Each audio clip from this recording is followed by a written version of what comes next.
On this episode of the Hanford Insider, we get a look inside Hanford's newest boutique hotel with Sam Patel. Rob will give you a look at some of this week's community events, and I'll be back with your sports report.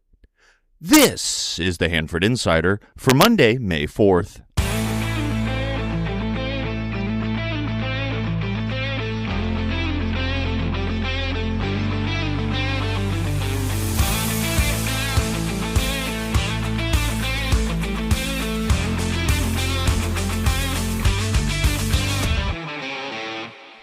Welcome to the Hanford Insider, where community meets conversation.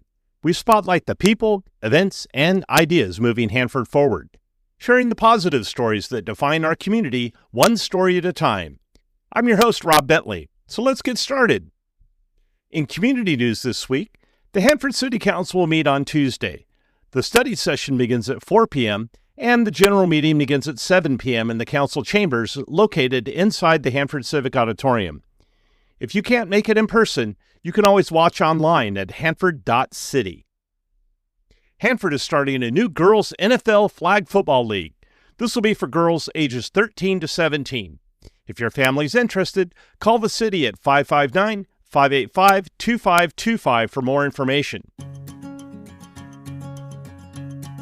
Now let's take a look at this week's community calendar. The Carnegie Museum of Kings County is holding a special author event with Sarah Vladeck, the author of The Dangerous Shore, on Wednesday, May 6th. For more information and to RSVP, visit carnegiemuseumofkingscounty.org. Thursday, March 6th is the annual National Day of Prayer at the Hanford Civic Auditorium beginning at noon. Thursday is also the first Thursday night marketplace of the year. The band August will be providing the music, and it will be a great time. If you haven't heard last week's preview show with Jim Castleman, check it out on the Hanford Insider website. Comedian Tim Hawkins will be performing at the Hanford Fox Theater on Friday, May 8th. Visit foxhanford.com for information and tickets. The Carnegie Museum of Kings County's 2026 exhibition, Building Kings County, is open Fridays, Saturdays, and Sundays from 1 to 5 p.m. The museum is located at 109 East 8th Street in downtown Hanford. Learn more at carnegiemuseumofkingscounty.org. If you have an event coming up, large or small, and you'd like some help getting the word out, let's work together. Send your information to hanfordinsider@gmail.com. Be sure to subscribe to my weekly newsletter to get a complete calendar of events. It's the most comprehensive community calendar available.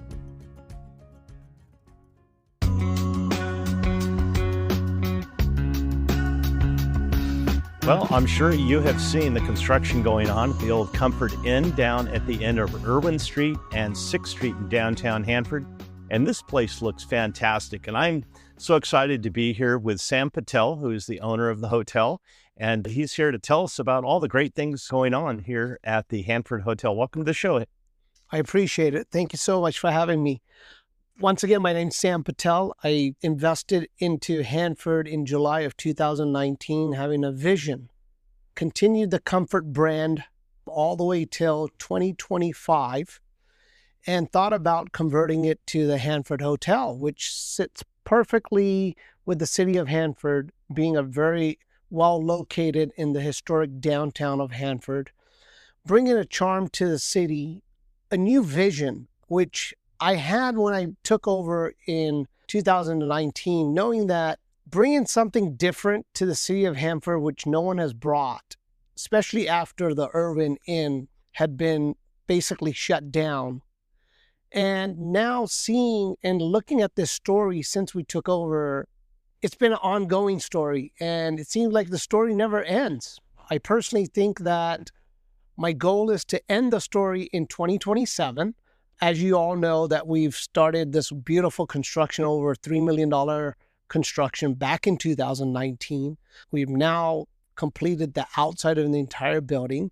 And I personally think that changing the name did a big thing to the city of Hanford.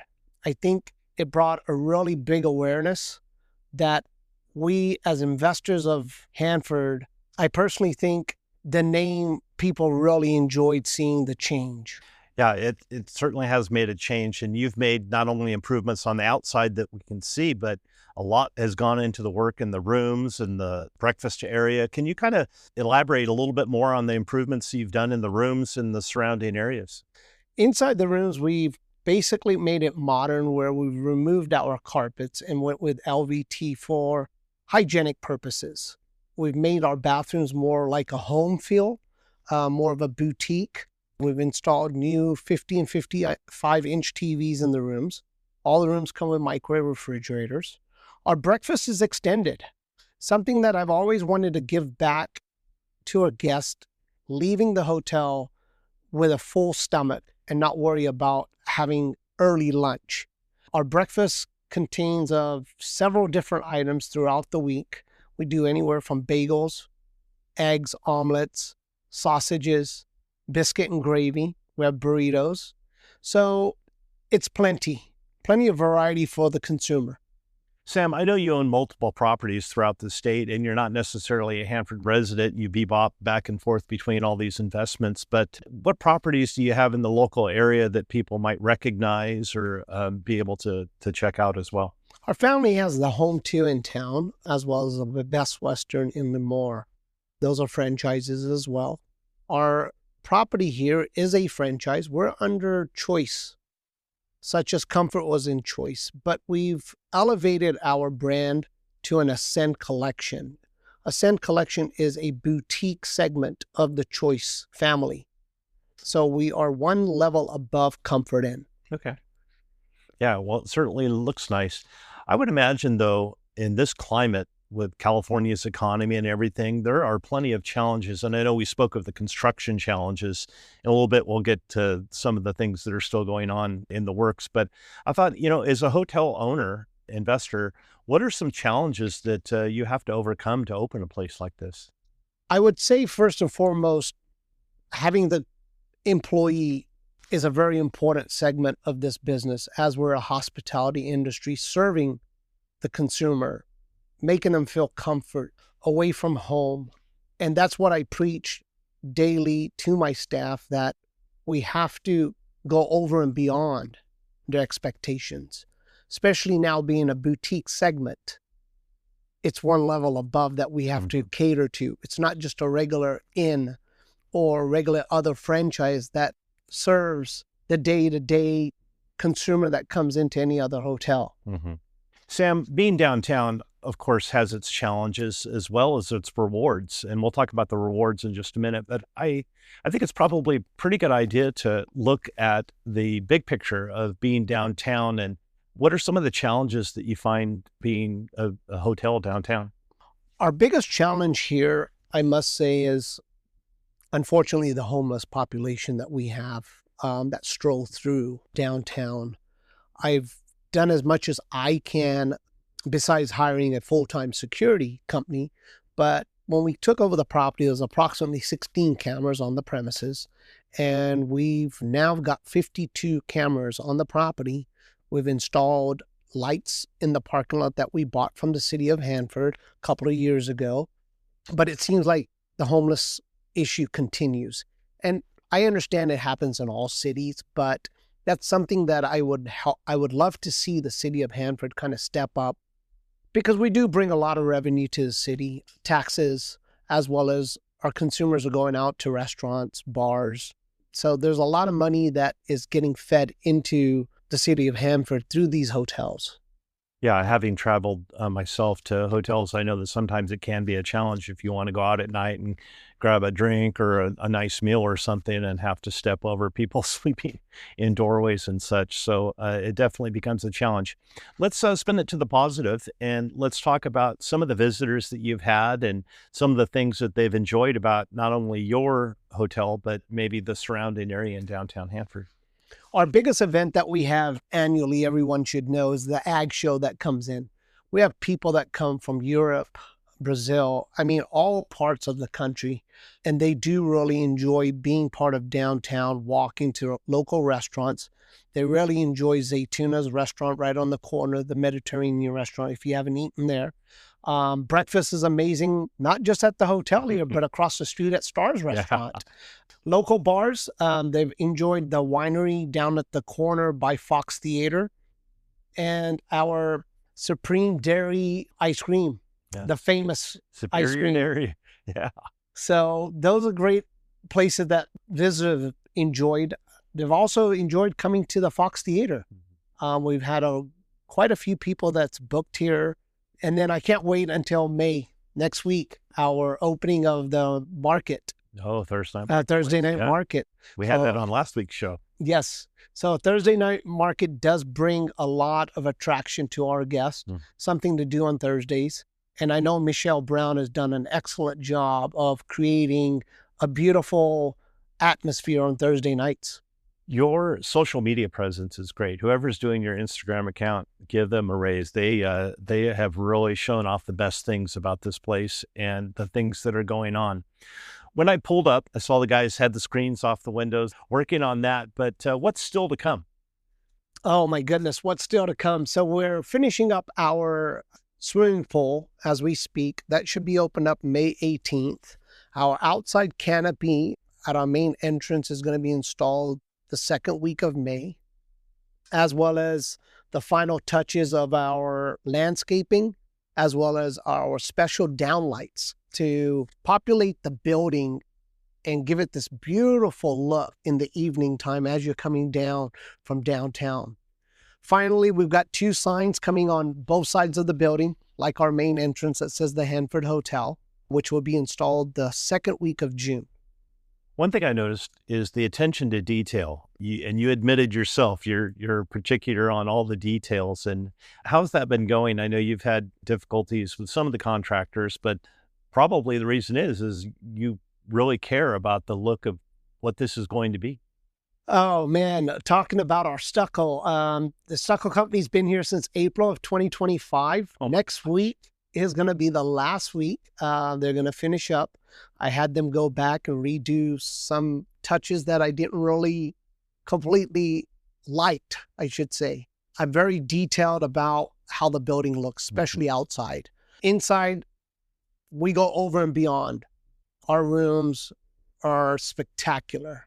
I must say, in the last 6.5 years, going on 7 years in July, I must say we've only had approximately 4 complaints about something that didn't work or whatnot. Our housekeepers are not pushed for time. They're pushed for quality. We run a complete different system here. We're giving our housekeepers 45 minutes to clean the rooms. Compared to our standards in the industry is about 25 to 30 minutes. That's great. Sam, great job. I love downtown Hanford, and that's why we're doing this interview, is because it is currently, and it's going to become even more of a big draw for the things that are going on at downtown Hanford, and people are able to stay and have a great place to rest for the night, whether they're just moving through on their way to the Ag Show, or maybe they're going to a concert at the Fox Theater or something. But you're really providing a great service to the community, and I want to thank you for that. I truly appreciate your time. Thank you for having me. You can find out more about the Hanford Hotel at hanfordhotel.com. And as I mentioned in the interview, they're also very active on social media at Hanford Hotel, so check them out. Now let's check in with Eric for the latest high school sports news as the baseball and softball season winds down.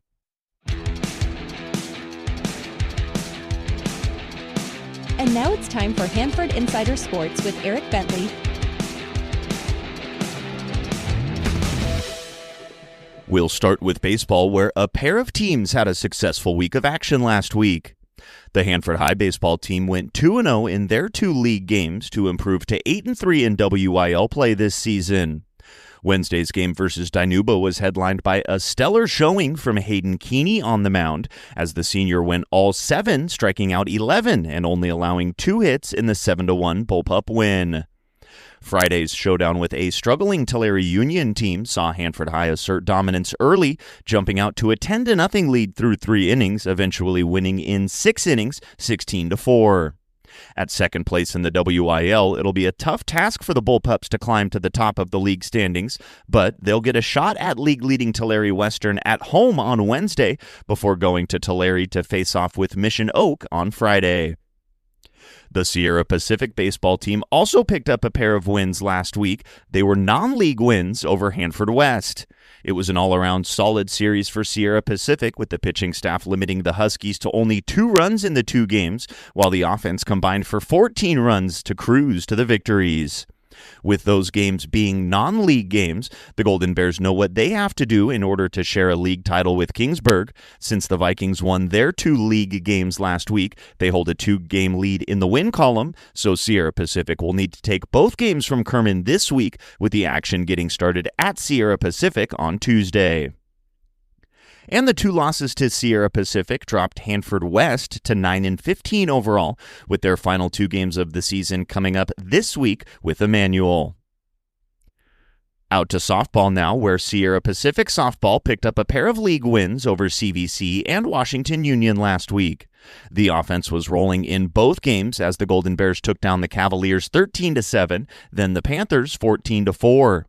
Sitting at second place in league, Sierra Pacific will need to beat league-leading Reedley in their matchup on Tuesday and need the Pirates to fall to CVC later in the week if the Golden Bears want to share a Tri-County Kings League title. The Hanford High softball team split their 2 league matchups last week, taking down Dinuba 9-7 thanks to a 7-run home half of the 4th inning, then fell in a blowout to Tulare Union.